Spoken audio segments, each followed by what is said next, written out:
There we go. Welcome to the Hip Hop Hustle podcast. I'm with a fantastic artist, Felix the Cat. When I read the name, I had to double check. Oh, Bag of Tricks Cat. I've been listening to your music, so I've been distracted by literally what you're saying in the track. So, Bag of Tricks Cat. I saw the look on your face, and I was like, all right, make sure you say the right name. A lot of people do that. It's cool. But if you haven't heard his music, definitely check it out.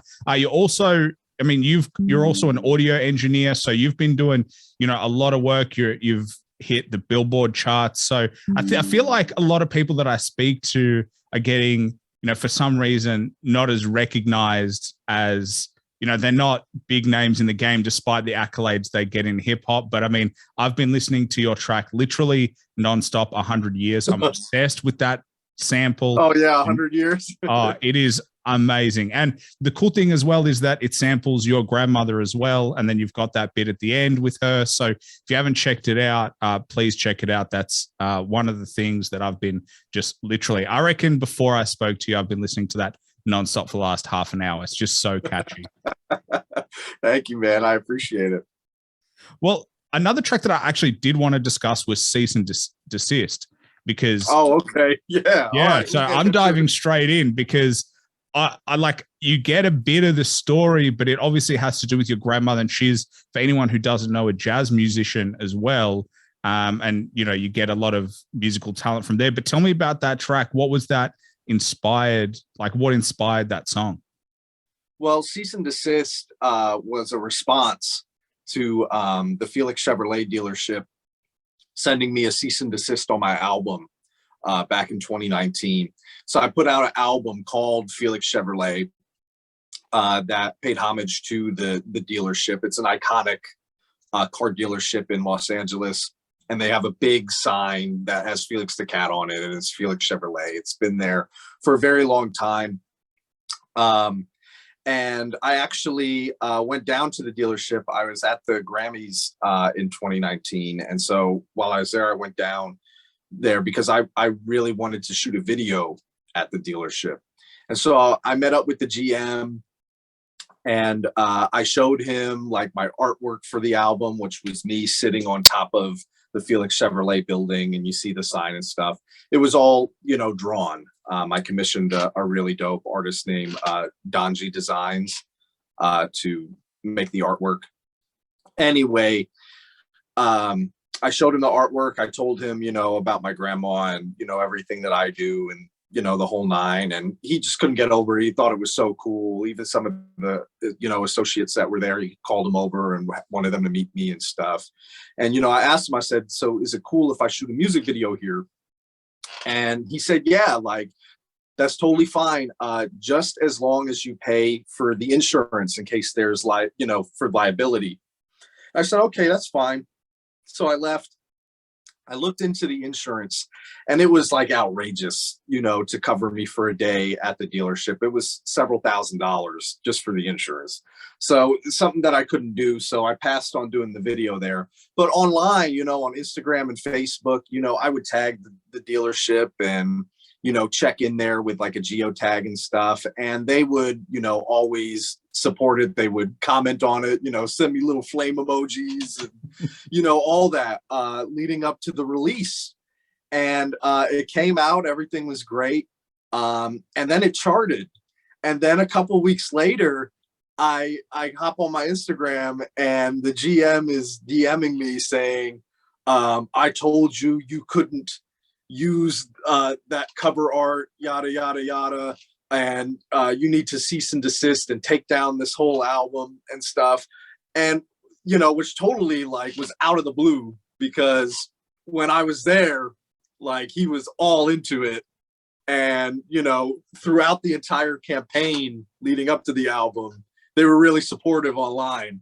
So it just took me back a minute. And then I took down the album, and I redistributed it with the artwork pixelated. And I changed the C in Chevrolet to an S. And it was really like the politest way I could say, go fuck yourself to them. but yeah, so in the midst of all that, there was a lot of controversy actually around me and that album, because some people, you know, said that I had all the rights in the world to do what I did. And then some people, you know, were on the opposing side and said, no, you know, I shouldn't have done what I did. And so I made that record cease and desist as a kind of response to the whole situation. It's so interesting to me because it's so strange. Like, I'm always of the opinion that like all publicity is good publicity. And it's weird to me that like, I'm sure you've seen the messages that they're like tagging and they're like all good. Like you would think that in the build up, they would tell you don't do this rather than Yeah. wait till it charts. What I personally feel like is they saw a chart and they felt like I made a lot of money because it charted, and they probably felt like the reason that it was successful was because of them, which is crazy. And so they got kind of upset and probably felt something was owed to them. And or maybe, you know, there was somebody above the GM, you know what I mean, that got word of it and started putting pressure on him. I'm not really sure what happened, but yeah, that's how it turned out. So did they follow up at all? So the GM sends you DMs saying, "Hey, do this." Was there any follow up? Because me personally, I would be like, a DM is not going to get me to do anything. I'm just going to ignore it. You want to know what the follow up was? Yeah. One of their sales associates, about a month after the ordeal, reaching out to me asking if I wanted to buy a vehicle from the dealership. That was the follow up. Free. That was the follow up I got.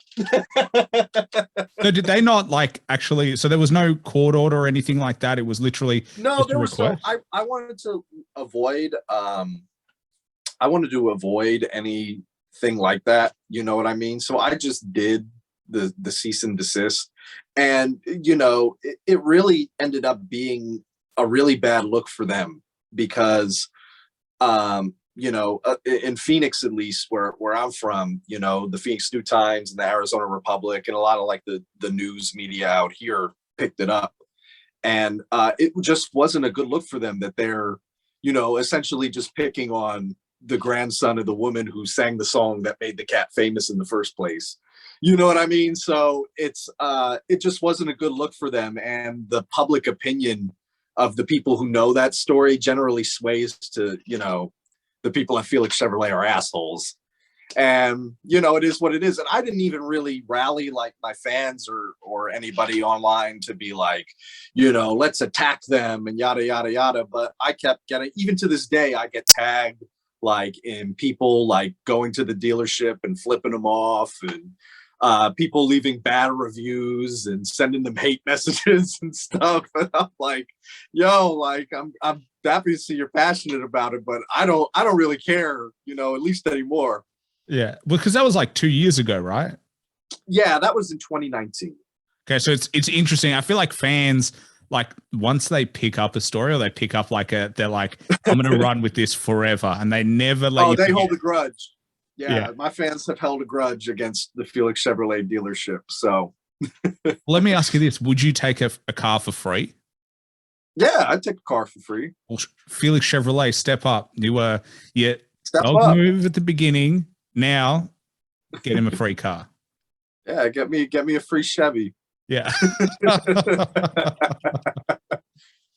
Were you worried when you changed the name about like what that could do to the album? Because like, as much as it's obviously because you charted because of the music, then all of a sudden the name of the album changes after it charts. You know, your album art changes. Were you worried that like people would kind of not recognize the album, even though like the music is like it kind of throws it off because everything you've been doing in terms of promotional material changes? Yeah, I mean, I feel like though when the thing with the dealership happened, it put more people onto it than even that even already knew about it. You know, the fans and the people that follow me and were fans of that album, they knew what was going on with the album. You know what I mean? As soon as, I publicly put it out there that that's what was happening, they pretty much everybody was aware of what was going on. And so, yeah, in a way, it actually helped the album. I saw a huge spike in streams and sales and everything once the controversy with the dealership happened. So it actually kind of helped it instead of hurt it. But I was a little concerned, in the sense of, I spent a lot of money on advertising and putting money into marketing the album, and now it's kind of null and void. But it did what it was supposed to do, and it ended up not hurting the album. It actually ended up helping it, and gives it kind of like this cult, story behind it that people always ask me about. So I think it really added to it. Well, I think the narrative is cool now.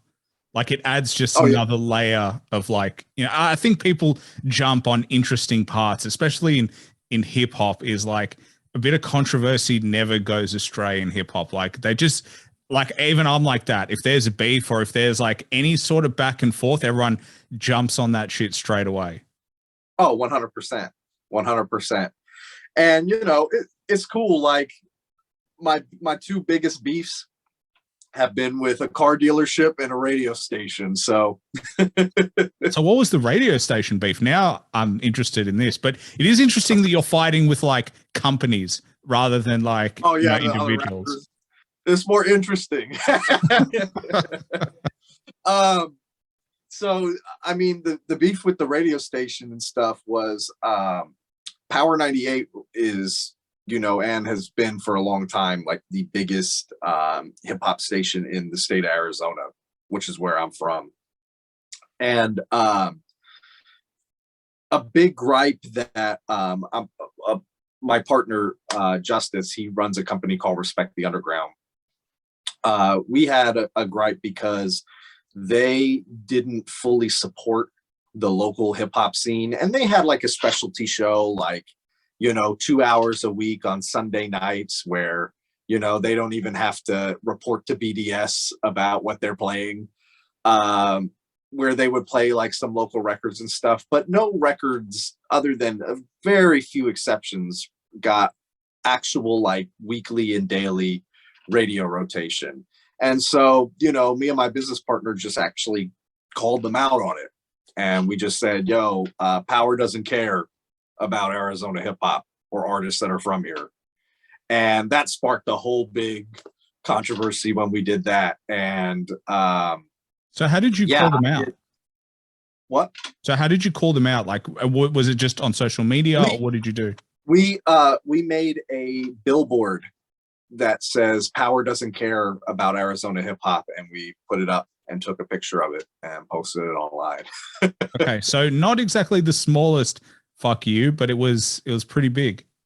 Yeah. And yeah, that was another very controversial thing. And a lot of opinions about it, some people on one side, some people on the other. And I did some type of response for that.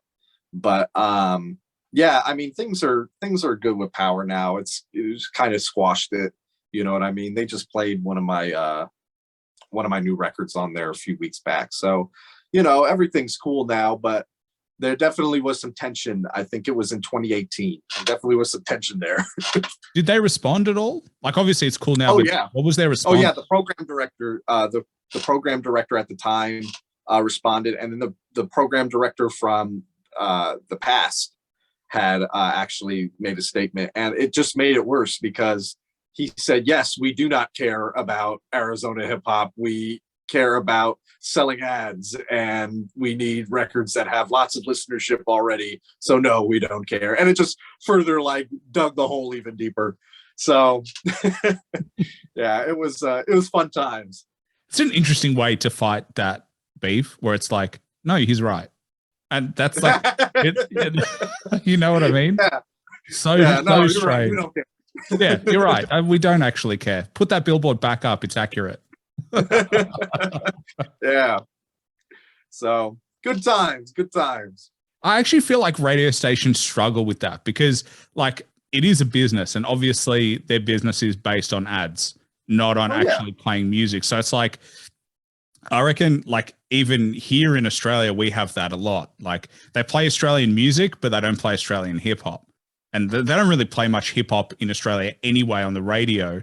But like, you know, even the indie kind of radio stations like Triple J, they've started doing that kind of stuff, but it's like that, like you said, it's the specialty nights of like, all right, we're going to show you like 4 tracks and that's it for the week. Or they're just going to show you Oh, yeah. what's hot, but they don't actually really promote too much of the underground. Yeah, and you want to know what? Like, to be honest with you, like, I don't really care about the support of terrestrial radio at all. You know what I mean? It's cool, and I appreciate like when a DJ at a radio station or a radio jock, you know, spins my records and stuff. But that's not really the goal with my own music, because you know I don't really make music that's, you know, for the radio necessarily. And I don't think the radio is a make or break thing in 2021 and hasn't been for many years. I think that, you know, most people are just streaming their records. They're playing what they want to hear on demand. And so, you know, I don't see like radio support making or breaking, you know, artists today, at least. I think the real problem with radio, it's very much like TV, is ads. And it is Yeah. the fact that I reckon if they played music nonstop, you'd have more listeners. But like, I think ads kill everything. And Spotify, iTunes, all those, you don't have to listen to ads anymore. And so why would you contribute? Even Sirius? Yeah. Like it's just one of these things no one wants to be advertised to. They just want to be able to enjoy their music or their podcast without ads. And it's like, no wonder they're dying arts. Like the only thing that's saving radio is that people still drive cars. And so they still listen to the radio in the car. But now with the tech, you just sync up your Spotify. And I'd never listen to radio. People say, what do you listen to on the radio? I'm like, why would I do that? Yeah, I can't remember the last time I put on the radio in my car, you know, and I feel like a lot of people are like that. Yeah, you know, I think it's cool when radio supports, but I don't think it's necessary. I don't think it makes or breaks anybody anymore. Well, how do you think the game has changed? Like, obviously, we're talking about streaming now being kind of the king. How do you adapt in terms of your strategy to get streams versus obviously in radio, you just get like the radio heads supporting you essentially, you know, you get the DJs to be like, I like your stuff and they just play it. But how do you get the attention on streaming services now? It's harder. You know, a lot of the support that I've gotten is from like fans that will buy physical copies and buy, you know, a digital copy. And, you know, streaming is cool, but the real support is actually buying directly from the artist. But the streams are important. Streaming is a little bit trickier because there's just such a saturation of music out today. You know, I forgot what it was, the Spotify figure, but something like 50 or 60,000 songs are uploaded to Spotify a day. Wow. So like you're competing against all these different artists from the indie level to the mainstream level to the amateur level. It's just, you know, a total, you know, overload of content. And so you have to kind of stick out. You know what I mean? You have to be more than just a musician. I feel like you have to be more personal with your fans now. You know, they have to have a sense for who you are as a person, just outside of your music, and be able to relate to you really well. And so I think that the key to getting streams and getting any type of support, especially now and especially for indies, is to build that connection with fans, is to find people that like your music and then build that connection with them. But yeah, like a positive side though of streaming is the convenience. You know what I mean? It doesn't cost anybody anything to just check you out. You know what I mean? To just give you a listen and see if you like it, you know, compared to if, you know, we went back 20 years ago and they had to buy a CD or they had to tune into a certain channel and wait to hear the song. Like, it's a lot more convenient for the listeners to listen to something new and see if they like it. But yeah, there's pros and cons to it. But yeah, I mean, with music, you just have to adapt. The industry, you just have to adapt to what's going on because it's constantly going to change. And, you know, music is, and all entertainment is just a reflection of today's climate in the world. So it's always adapting and changing on both the creative end and the business end. Yeah, I feel like it's kind of it's a weird kind of mix where, like, if you're if you've got like a name, you're establishing yourself in the industry, it becomes easier because people get to see more of you because there's more access points. But to start, it's like easy to get your music out there. It's just hard to get traction. So it's like you've got to build momentum, and once you've got momentum, it just everything takes off. It's just hard to get that initial momentum purely because you're right. There's so much music out there, but yeah, it's sensory overload, you know, and that's another thing too. Like, people don't like being advertised to. You said it yourself. And so, like, even like running ads and stuff, and I'm not to, you know, discredit anybody who runs ads. I run ads, and not to discourage anybody from running ads because they are important, but the majority of people don't like being advertised to. And so, you know, you have to, it's tricky to make new fans because, like, I mean, how many times have you been on Instagram or Facebook or YouTube and you see something that's sponsored and you just scroll right past it or you skip it? You know what I mean? So, like, you can't just count on running ads to help you build a following. It's going to be a piece of it, but it can't be a crutch. You have to literally stand out, and you have to be the one to reach out and let people know that you even exist. Whether that be, you know, through collaborating with other artists that already have followings, to being active online and engaging with people. I think it's a little bit of everything. But yeah, like, you can't just solely rely on ads to build up your following. well, I mean, one question that I always would ask is, like, let's say your ad is successful and people come to you. Why would they stay? And if the problem is that people are going to where you're advertising, but they're not staying, then you haven't developed your own personal brand yet. So it is a catch-22. You can't, like, advertising only gets people to know that you might exist. But if people know that you exist and then they're like, nah, fuck this, then what's the point of the ad? And it could also be too that you're not putting that ad in front of the right people.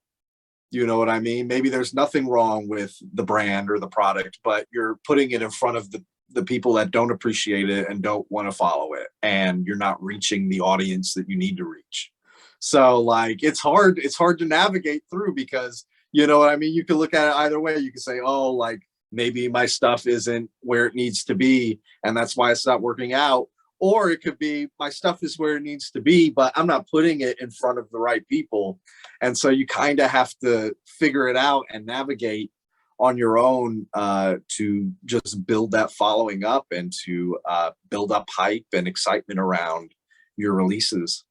Well, how did you navigate that? How did you navigate, obviously, building your own brand, building your own, you know, personal story, while also, you know, getting fan support? Like, how was that journey? Because, I mean, you've dropped a few albums, like, I think it's like 5 albums that you've dropped from memory. Correct me if I'm wrong, but I think it's like 4 or 5. Something like that. But, like, how did you develop that brand? Well, you know what? I've been doing music even before streaming and stuff was a thing when I was a teenager. And even a little younger than that. When I was 16, I was, you know, pressing CDs and performing at concerts and selling tickets and, you know what I mean, shooting music videos and doing my thing. So, like, you know, I had going into like the age of streaming and stuff, like I already kind of had like a grassroots following that had, you know, bubbled up. Um, it's in today's climate, you know what I mean? I really rely on that following, and I have a lot of love for like the people that have followed me for a long time. Um, and like I gain new fans, and a lot of the time too is it's from collaboration, and not necessarily just through a feature, you know what I mean? But being, you know, on the engineering side and recording and mixing for somebody, or you know, doing a feature with an artist, or having an artist feature on mine, and you know what I mean, opening up for people and networking. A lot of being online is great, and like you have to be online and you have to network and engage with people online, but you can't just rely on that. Like, to me, like you have to go out and meet people, you know, like you can start like in your city, you know what I mean, like you can start where you're at and just start going to local events, and okay, this DJ's always DJing at these local shows. I need to get to know this DJ. Okay, these other artists are opening up on the show. Like, I'm gonna get to know them. You know what I mean? Oh, they brought a bunch of people. Like, I'm gonna do a song with them. You know what I mean? And start to, you know, just get your name out there and let people be aware of you. Um, and then after that, being able to touring helped me tremendously. I've done 4 or 5 tours over the years, several with Mega Ran, and you know, touring has helped tremendously because you're doing that, but you're doing that in multiple places. You know, I'm from Phoenix, but I have a lot of fans in Washington, in Seattle, and Salt Lake, and San Diego. You know what I mean? And that's because like I went out there several times and did shows and collaborated with people out there, and you know what I mean, made my presence known. So I don't feel like I would have got that by just sending ads over to that state and just doing it. You know what I mean? It's the combination of everything to be able to even just get that foundation strong enough for you to be able to build on. And you want people talking about you as well, like people that you meet to be able to vouch for you because they know someone who knows someone who knows someone. I mean, that's how I run the podcast, is like, you know, the only reason I come like figure out who you are and get credit is I have interviewed people that you've worked with. I've interviewed Whitney Payton, and then I get to see, and then, you know, you build a slow kind of relationship network where you're like, these are all the people that I've spoken to. And then you're like, oh, they know this person. Let me see if I can get that person. It just kind of, because otherwise it ads, like I would get 0 interviews if all I did was just ads. Because everyone will be like, look at this guy is just putting up ads. What's like, no one's going to hit me up, go, oh, nice ad. You know what I mean? Yeah. So it's like, that's not how it works. Like you gotta, you know, go through, be willing to be like, I can't tell you how many times I've messaged people that haven't responded, and then they finally respond and you get an interview. It's just like same thing. And especially for a musician, you got to tour, because even if a fan's on the fence, they might buy a ticket, and if you kill it, they become a fan. So you get to have that, you know, experience, and that live show gives them something other than streaming. And and touring gives you so much in terms of exposure, money, and you get people buying merch, all that kind of stuff. Oh yeah, it's a combination of everything. You know, it takes all those moving parts to really get everything going. If you're missing one, it's that much harder to build. It's that much harder to build up momentum. You know what I mean, and be able to capitalize off that. So you really like it's a juggling act. You really need to do it all. And you know, for indies, you know, indies are very DIY, do it yourself. Whitney Payton is a great example of that. Whitney is very DIY, very talented, just beyond music. with the way that she handles her marketing. She does a lot of her own graphic design, and you know, everything for her artwork to her merch, and handles pretty much all of the administrative side of things. And I mean, I've even seen her edit some of her own music videos, and you know what I mean? Like, there's so much to do, you know, that yeah, like you have to be able to juggle everything at once in order to make it work. Well, how do you manage your time? Because like, I feel like this is something that people forget, and what they think a reality of an artist is like, all you do is make music. But in reality, every artist, regardless of whether you're Drake or whether you're starting out, your time is completely taken up. Like, I'm sure Drake has to post all the time. He has so many media commitments, or he has commitments. So he's always doing something. He's not just recording music. And then when you're an indie, you may not have the same clout, but you're essentially working all the time because you got to, you know, promote, you got to do it all yourself. But how do you manage the time wise and to be able to make sure that you're still producing music that you can be proud of? You know, I kind of go through, for me personally, and everybody's different, but me personally, I kind of go through phases. So like, I'll have like a recording phase, and like for a little while, like I'll be writing and recording a lot of songs. And then once I have like a nice handful of songs, then I go into the mixing phase. And as the songs are being mixed, I'm mixing them based off of priority. So the songs that I consider to be singles that I would more than likely shoot a music video to, and you know what I mean, really pump, those are going to be the ones that I handle first.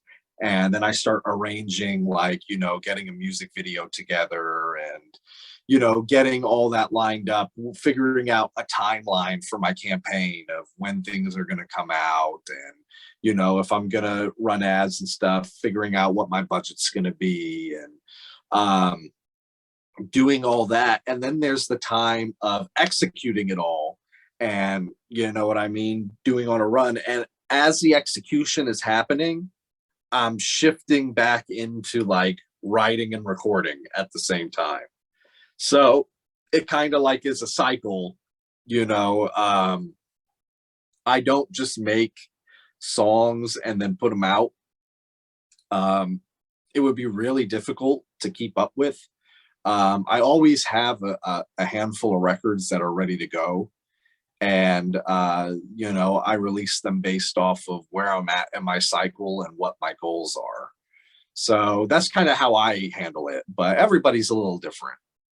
Well, how do you view people who just release music nonstop? Because I feel like there are some people who just, they write, they record, they drop, and they literally are doing that 24/7, and they release like 3 albums in 1 year. And I have no idea how they have the time to. It's possible, but those are like, an artist that does that successfully already has a large enough following that, you know what I mean, will allow that.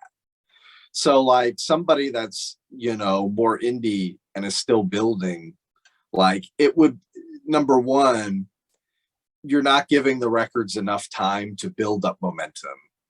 So you're not getting your money's worth out of the investment of making the record, both in your time and your finances. So I don't think that really works for everybody, but it does work for some people. You know what I mean? There's some artists who have a bigger following, and they could drop a song every week if they wanted to, and it would do well, and their fans would respond to it well, because there's so many of them, you know, that it's going to just catch. But that's not the case for everybody. And also too, like every song and every piece of content costs money to make. And even if you do everything yourself, if it doesn't cost money, then it costs time. So, you know, it's that balance of, you know, knowing where you're at, knowing how many fans you have, how much content you can realistically create, given the amount of time that you have and the budget that you have. I mean, there's a lot of factors into that, but For some people that definitely works, but for others it wouldn't be a good move.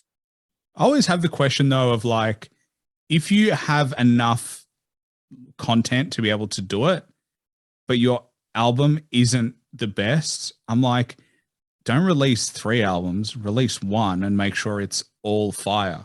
Because I like my only concern, and this would be my concern, is like that I have amazing songs that are burnt on average projects because I'm not picky enough, or I'm not really constructing it well enough and then giving it the time of day to kind of catch. And I feel like because people are fighting for attention, they've got lost in the art form of like, hey, you're better off waiting and making sure your album is fire so it's undeniably good, rather than going, yeah, because if they listen to a poor track of yours that's on an album, there's no guarantee they'll listen to a different one that's better. It's like, okay, so you kind of almost lose your opportunity. So it's about opportunity cost there as well. Yeah, definitely. Everybody's different. It's not a one size fits all with anything in the arts, whether it's music or film or design. There's no one size fits all, and especially when you start getting into the business end aspect of it and what works.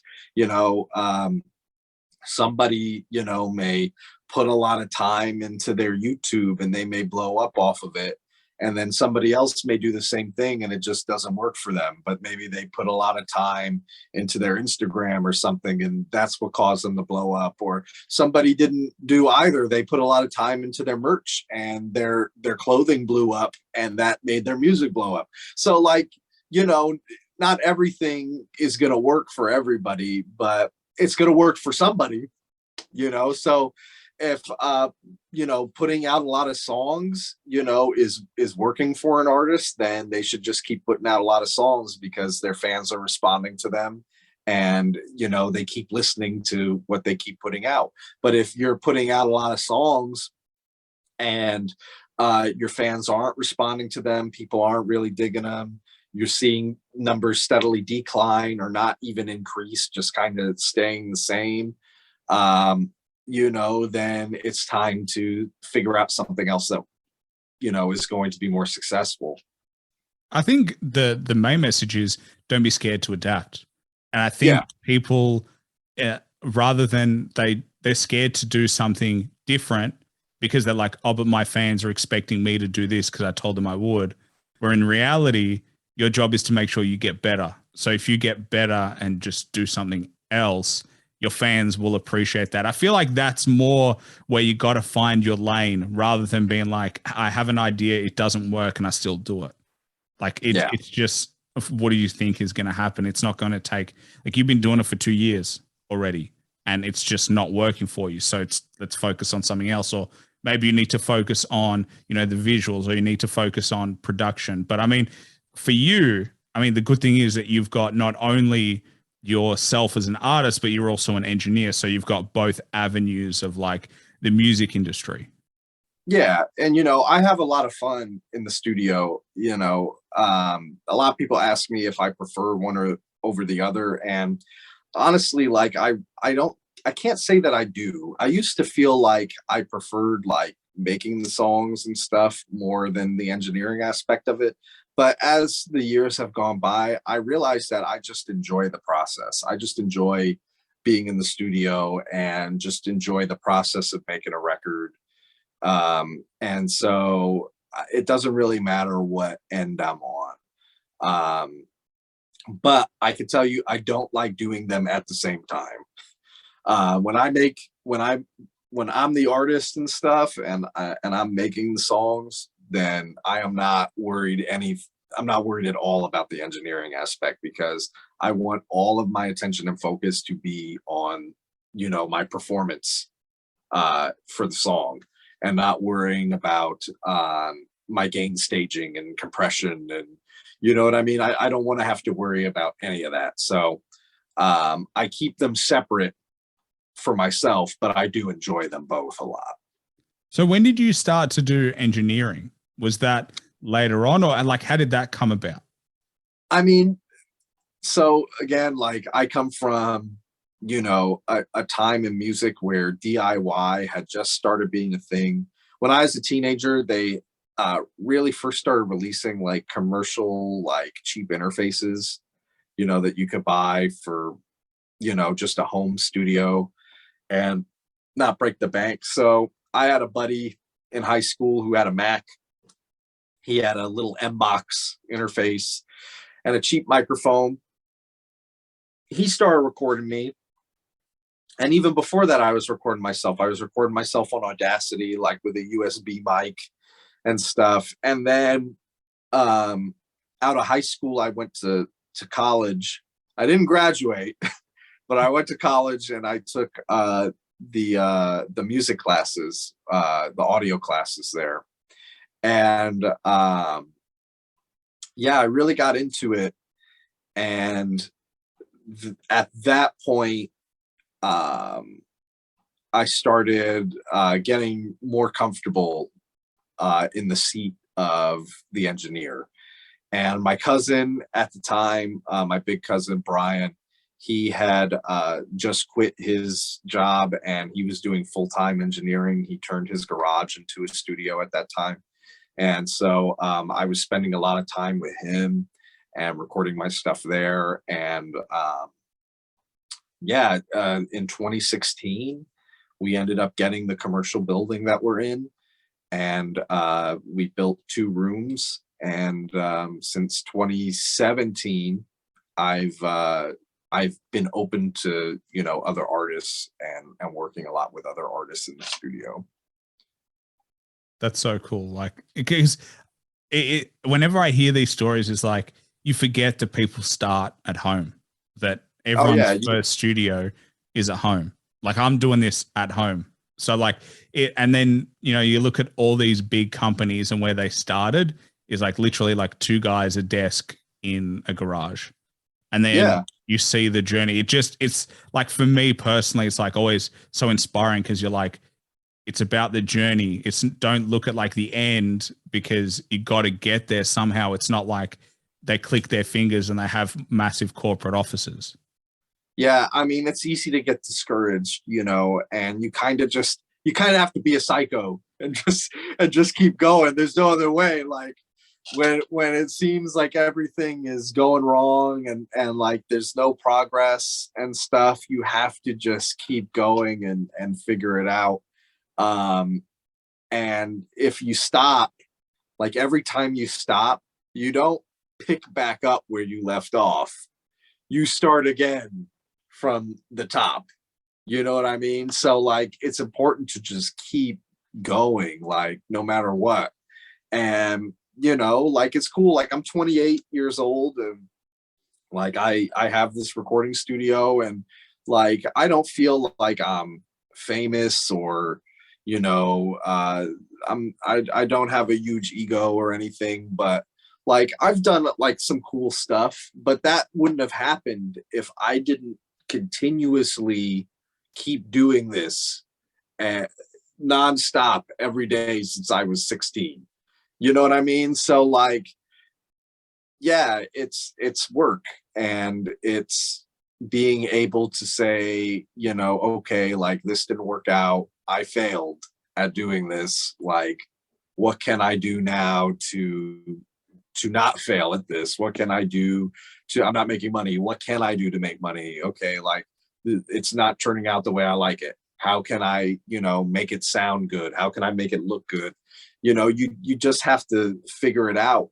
And it's just part of the process. You just have to accept what the process is. If you're fortunate enough, you'll have like a big homie or like a mentor, you know what I mean, that's kind of already done some stuff that you're already doing and maybe take you under their wing and then show you, like, hey, like I learned this, don't do this, you know what I mean? And that could save you some time. And definitely that helped me a lot too. Like I have, big homies and stuff in the music industry and just in life in general that have helped me avoid, problems and issues with my business and just with my life that really saved me a lot of time, really really made it to where I didn't have to fail at that specific thing right away. I was able to, you know, get it done the right way very early on. So you're either going to learn from experience from yourself, or you're going to learn from experience by somebody who's got your back. But that's really what it is. Have you ever taken a break? No, I've never taken a break. Like, I mean, I've taken a vacation, you know what I mean? Like, I've taken my wife to like Disneyland, but like, I've never been like, you know what? I'm going to take a break from music. You hear that? Like, I'm going to take a break from music for 6 months or for a year, you know, like I haven't had that. I've never taken 6 months off from doing it. You know what I mean? Like, I can't think of a time where I ever did that. It's always been like, this is the plan, this is the goal, and this is what it is. And it's still like that, you know? You know, I have goals and I have dreams that are beyond what I'm doing now. And you know, it's I couldn't imagine just being like, oh well, I'm gonna try something else for 6 months at this point. Like, oh, I'm a you know, I'm gonna start getting into computer programming for a year and see how that goes. Like, it just wouldn't work. Well, I mean, it's interesting to me because it's like in podcasting, the average podcast lasts like 8 to 10 episodes because the barrier to entry is really low. So anyone can buy a mic. I mean, every computer comes with a microphone. And so you see people, they start and then they expect to be like Joe Rogan. Even though Joe has, you know, 1,500 or whatever episodes, he's got over 1,000 episodes, and he didn't become well recognized until he's pushing like 1,000 episodes. So he was doing it for a long period of time. But people think that, you know, you do one or you do two, three, and then the sexiness like disappears. No, it really doesn't. And you only fail, like you talked about failure, but failure is a mindset. You only fail when you stop. That's when you, but like making mistakes is part of the learning journey. Like everyone makes mistakes. Like, okay, I shouldn't have done that, but I learned I won't do it again. Like you're supposed to make mistakes. Yeah, 100%. I mean, you'd have to be like an alien or something if you just were perfect from the get and, you know what I mean, had just a clear shoot up. Like, it doesn't work like that.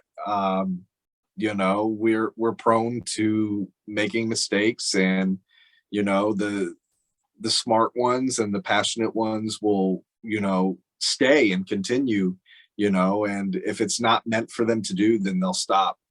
I've seen a lot of artists come and go, you know what I mean? I used to be in a group, and when I was in high school and even in my early 20s. And I mean, I've been doing this for, I say since I was 16, it's even longer, but I'll continue to say from 16. So I'm 28 now, 12 years.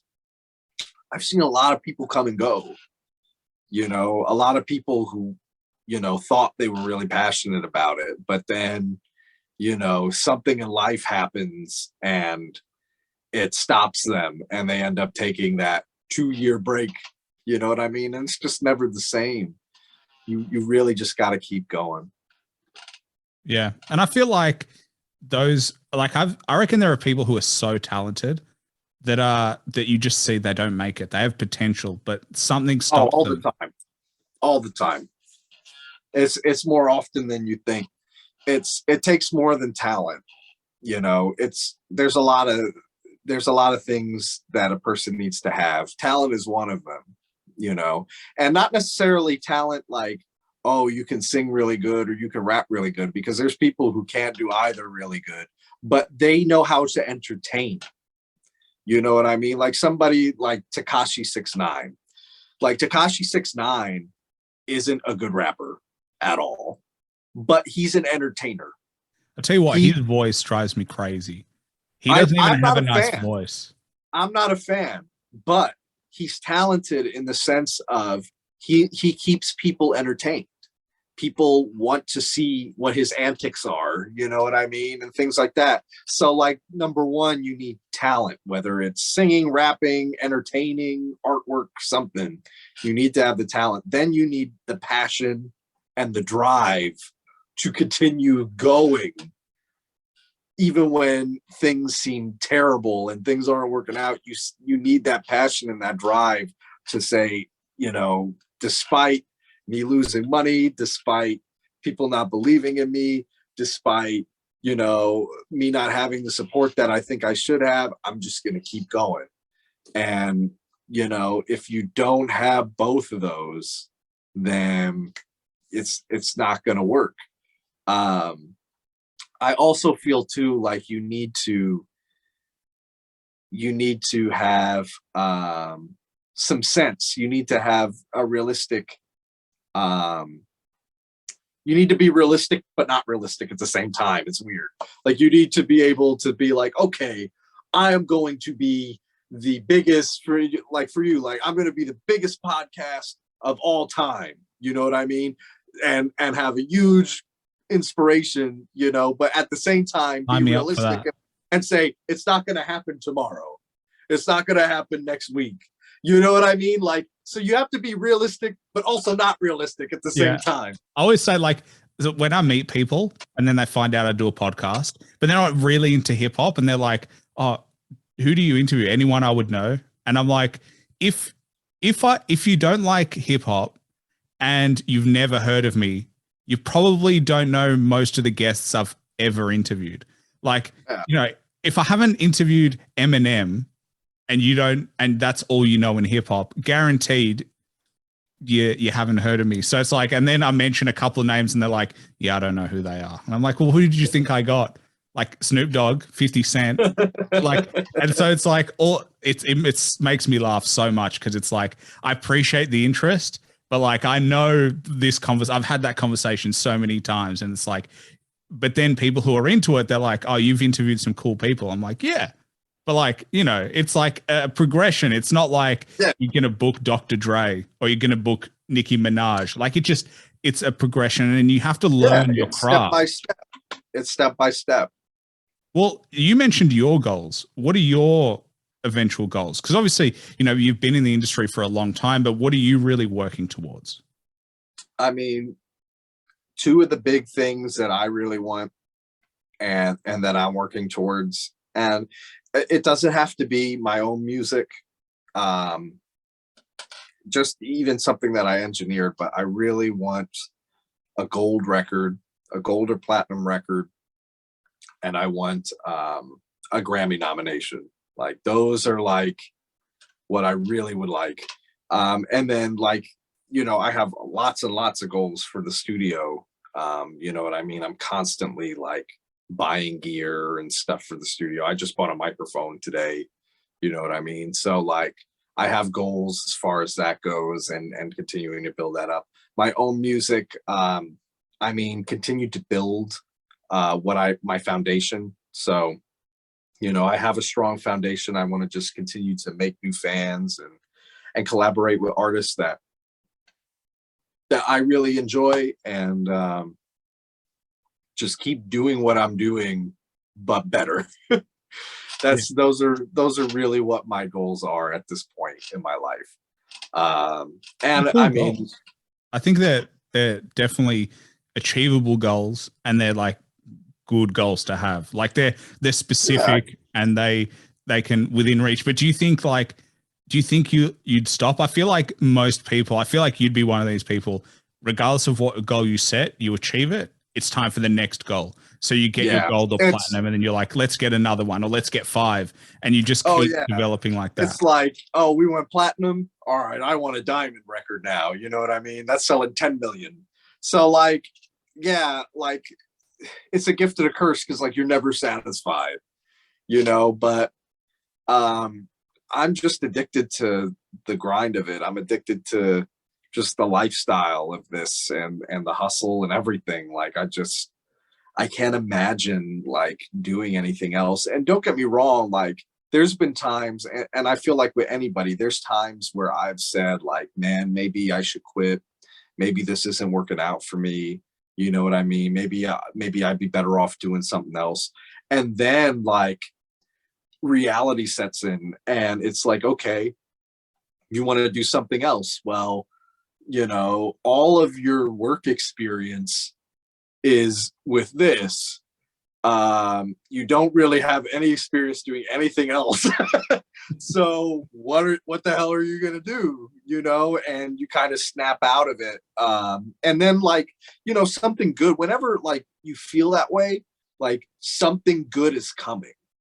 Like whenever I felt like very uninspired and down and saying, man, like, I don't know about this anymore, something happens that totally revigorates it. And, you know, you just have to trust it. You have to, even when your gut's telling you like, just stop, don't trust it. Keep going. I 100% agree. I've literally every week, I feel like it's not. And then all of a sudden I book someone that I really want to book. And I'm like, oh yeah, I'm doing the right thing. And then the following week, I'm like, oh, like it's just, it is what, especially when you're driven. I feel like when you're driven, you're like, and I'm an impatient person. So I'm like, I want everything right now, but then I have to, you know, make sure that the self-talk is like, it's a process, like calm the fuck down. Like it's not going to happen tomorrow. And then you just got to keep going. But I mean, I feel like people who stop and go back to full-time work, they regret it long-term. Like, oh yeah, I think so. You know, I think a lot of people are unhappy doing what they're doing, you know, and I actually just wrote a song about this recently. It's not going to be out anytime soon, but yeah, I feel like there's a lot of people that, you know, are unhappy and stuff because they didn't believe in themselves enough to bet on themselves.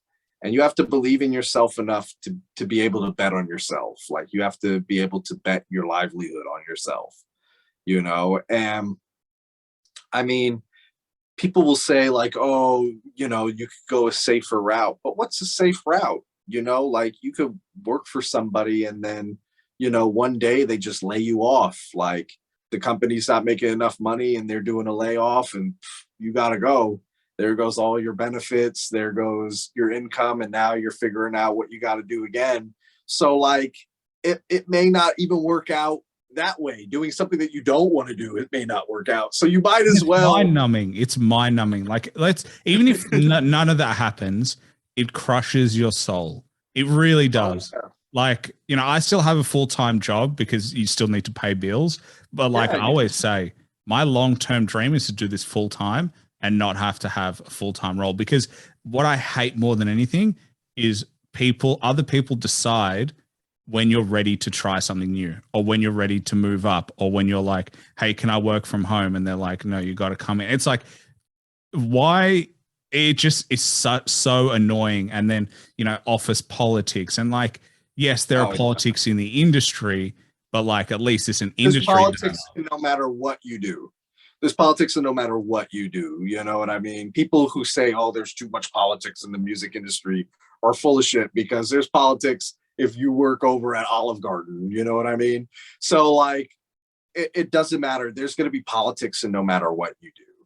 There's going to be gossip and people talking shit and, you know, running their mouth no matter what you do.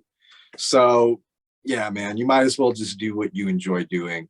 And yeah, dude, like keep going, like don't stop, just keep going, you know, like it's a transition. Like it took me 5 years to be able to stop working a regular job before I was able to fully transition into like just doing music and stuff. So like give yourself the time, you know what I mean? Give yourself the time to establish your brand and spend a few years really doing it and figuring out ways to, you know, make it a source of income to where you can slowly transition out from you going full-time to part-time to full-time doing what you want to do. And also I personally don't even think like I'm good enough at interviewing yet, you know, because there are things that I want to work on in the way that I do podcasts or the way that I, you know, deliver questions and stuff like that. So there's like other stuff. And I think like close to 40 episodes ago, I was like, I'm nailing this. And then recently I was like, oh, you're not even close to where you want to be. And I feel like that's a journey as well, is like, you always want to get better at the craft regardless of how experienced you are, because if you stop getting better, then you just stagnate. And then that's worse than anything else. Listen to, if you haven't already heard, listen to my record, Not Even Close. Oh, I definitely will. I think it's so interesting because as much as like what you and I do are different, the same principles apply in the sense 100%. That like, you know, you just got to keep going. And I've got friends who do the same thing. And I've seen people who start and stop. And like, I remember when I started this, I joined some Facebook pages of like how to podcast, and people are talking about podcasting, and they're like, you know, what should I do it on? Well, it's like asking, what should I make a song about? It's like, you got to decide that for yourself. I can't tell you, because if you're doing it, like if I'm like, all right, do a podcast about hip hop and you don't like the music, you're going to quit. It's like, right. Yeah. Like, you have to do what you enjoy, period. And I think that's kind of the best lesson. But actually, I did want to ask you as well about your grandmother, because obviously that's a big influence on your life. And obviously she was an artist as well. But how did that how did that influence come into your life, and what impact was that on you? I mean, out of everybody, you know, out of all my influences, it was the biggest impact. I mean, my grandma grew up very poor during the Depression. She was born in Philadelphia, and she spent most of her childhood and everything in Philly. And then when she turned 18, she went to New York, and she pursued her dreams of being a singer. And she did that for her whole life. She never had to work a regular job. She was singing. She mainly worked during like the Cole Porter era and stuff, during the big band era, in the 40s, 50s, 60s, all the way into like the 70s and stuff. She performed for President Eisenhower, and you know what I mean? Did lots of cool stuff. The cartoon jingles, obviously how she got Felix the Cat. She did a lot of those. Some of the other ones obviously didn't get as famous as Felix the Cat did. Felix the Cat was the biggest one. But yeah, like she was the breadwinner on my mom's side of the family, you know? And so like being an artist and being a musician, like when you tell people that that's what you want to do, a lot of people see it as like a pipe dream or something that's unachievable. But like when you know somebody, and not only know somebody, but it's your grandma, who like during a time even in history when women weren't like the breadwinner and stuff, that like she like was able to do it and live an entire life off of doing it, like it makes it that much more tangible for you. You know what I mean? So like that alone, I never felt like it's impossible to do because of her. You know, I never had like that real like overwhelming doubt of like it's impossible to do. You just need to be lucky. And I've never felt that way. But yeah, like I was around it all the time. Like I'd see her pictures of her singing and stuff. And she even did Hooked on Phonics. She recorded for that. And so like when I was like an infant and a toddler, like my grandma was like teaching me the rhyming families, you know, which is crazy because it definitely foreshadows into, you know, what I ended up doing with my life. But yeah, like it was just a constant presence and a huge influence. So yeah, I don't know if I would have even if I did like love music and love hip hop as much as I do, I don't know like if I would have been able to do it without her. So yeah, very, very big influence. Is she still alive? No, she passed away in 2013. Okay, so she's been gone for a little while, because I feel like something I learned recently and is like all old people have a story, and it's an interesting story. And like I could just imagine you just like asking her about her life and just how interesting it would be in terms of, the challenges she faced in terms of, going to New York at 18, young woman. Essentially, the economy is in a crisis at the time, then followed by World War II, and she's still obviously making a career for herself. Like that whole journey would be just amazing to listen to. Yeah, it was great. I learned a lot of valuable lessons from my grandma. I learned a lot about what to expect. I wasn't naive going into the music business and stuff. I understood, that there are people that aren't good in it, and to move cautiously and stuff.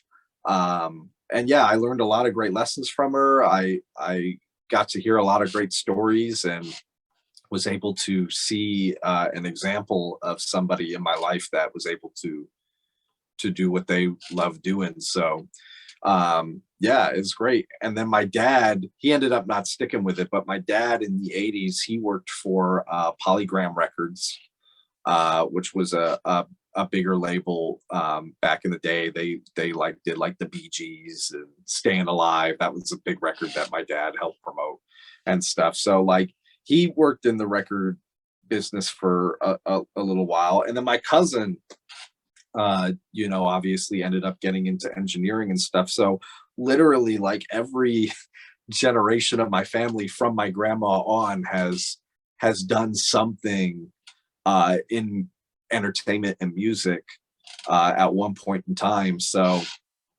yeah, like it's kind of inevitable that I was going to end up doing what I'm doing.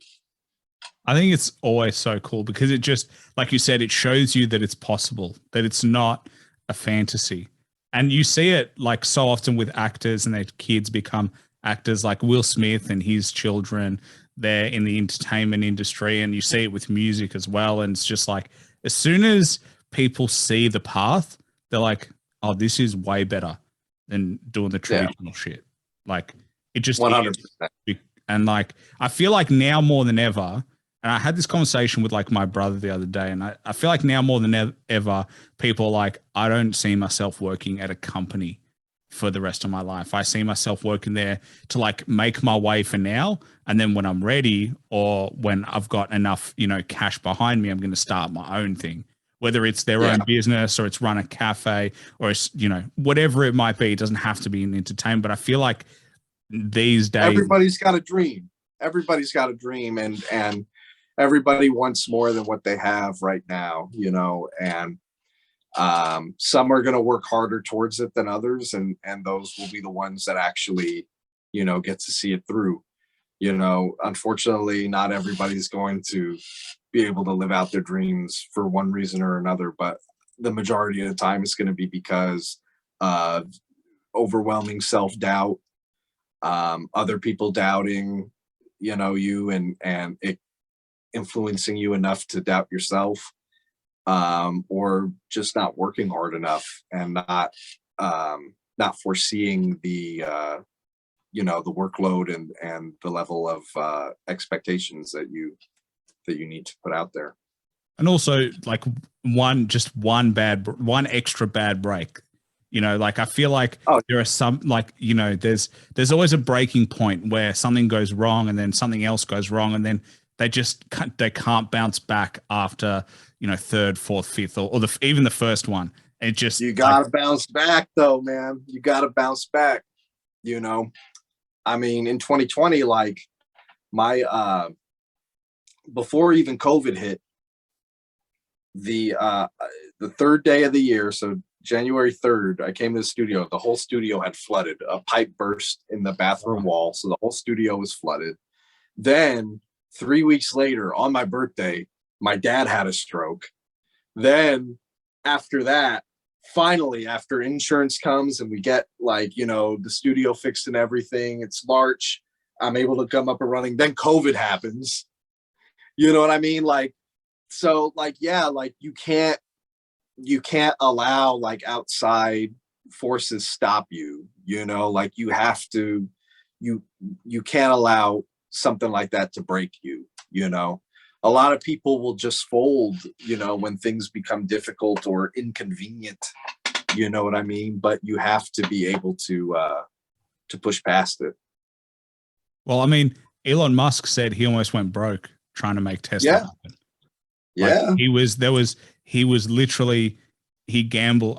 There was another business where they literally gambled the last $1,000, where they went to the casino and they're like, we need extra money. They gambled. I think it was like 5K they put on the line because they needed 10. They were like, red or black. We either get it or we don't. And they got the 10 and they make a company. I forget what it was, but like what people forget is success comes from costs. Like whether it's personal or whether it's like, there's always a cost associated to it. And you have to 100%. You got to make the sacrifice, you know?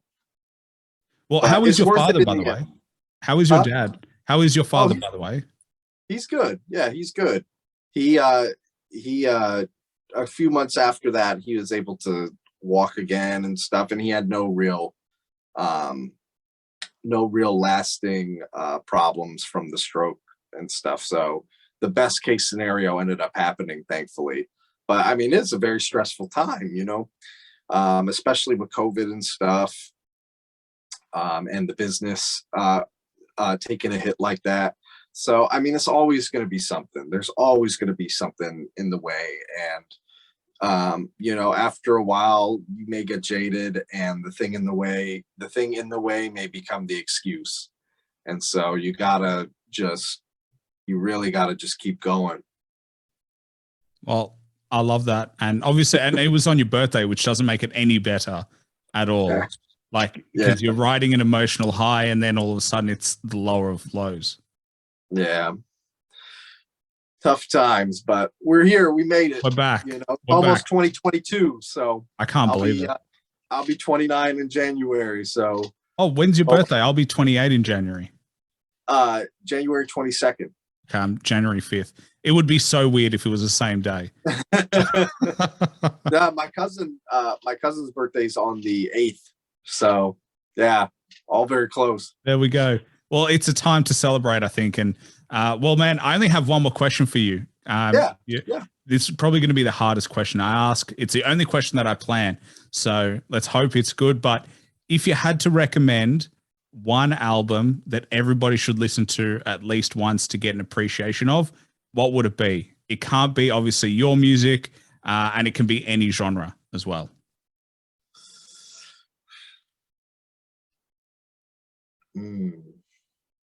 You're right. That is a tough one. That's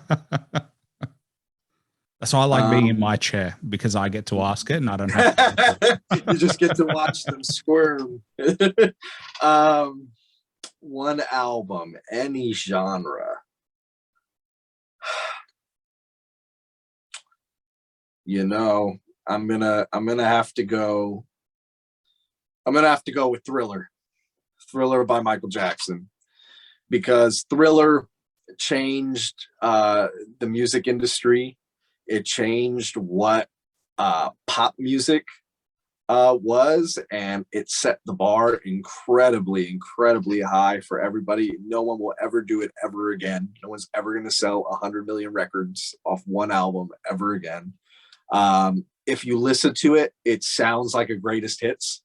Like if you put it on from beginning to end, it's a greatest hits album. And it revolutionized the music videos with Billie Jean and Thriller and Beat It. I mean, those music videos really changed the game for music videos just in general. So yeah, like it's arguably the most iconic album of all time. So if you haven't heard Thriller, like you need to listen to Thriller. And on top of listening to Thriller, you need to watch the music videos and then learn to appreciate it. Well, what I love about that question is how many hip hop artists talk about things outside the hip hop genre.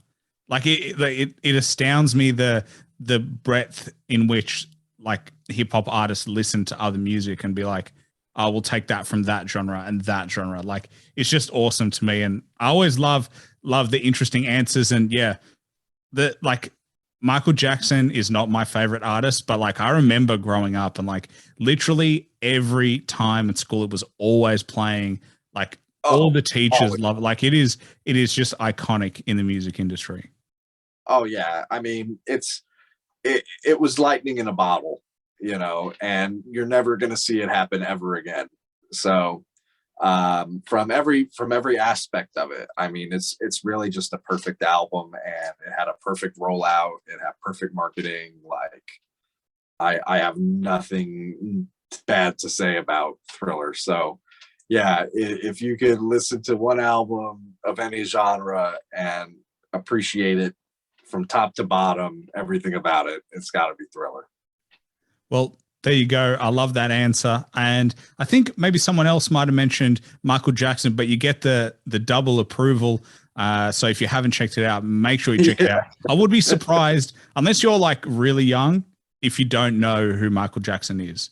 There will be a generation that don't know who. There might be at some point, but I don't know.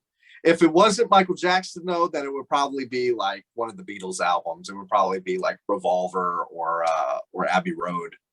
One of those, neck and neck. I almost said Abbey Road, so that was my next one. I was debating in my mind, but I got to go with Mike for this one. So there you go. Did Thriller come to your head? Because I feel like for most people, like they have an album that goes to their head straight away, and then they actually debate like, oh, is that the album? Like, or did it take some time to find it? No, Thriller's the one for Mike. Yeah, Thriller's the one. I mean, he has other albums that are great and songs that are great, but Thriller's the one. But yeah, Abbey Road too. I mean, shit, Abbey Road is just classic. So it was hard. It took me. I knew it was going to be one of those two. I didn't know which one, but I chose Mike because of the music video aspect and the amount of records that it sold, and that he was a solo artist as well. So yeah, like, but both albums though, if I could choose two, Abbey Road would be number two. Well, we'll let you have it. It's not like I'm going to cut it from the podcast. We'll let you have it. But Bag of Tricks, Cat, I appreciate you coming on the show. If you haven't checked him out, check him out on Spotify. He's got some YouTube videos as well. Make sure you follow him on IG for any updates. He's worked with some fantastic artists. I think I saw you worked with Bizarre from D12 as well, Whitney Payton, who we've already mentioned. So, and check out his engineering. Already is on. You can see the Billboard charts and the plaques behind him right now. So definitely check him out, give him your support. But is there anything else you wanted to plug or anything else you wanted to shout out before we finish up? No, subscribe to your show. If you're listening right now, go subscribe. Definitely subscribe. Keep supporting both of us. And the more you support us, the more content we get to put out. And then we get to keep you happy. So, you know, we live for the fans, really. If there were no fans, then it makes our jobs really difficult. So the more support we get, the easier it is. We'd just be talking to ourselves. Which, to be honest, I do anyway, but this makes it seem like Oh, yeah, man.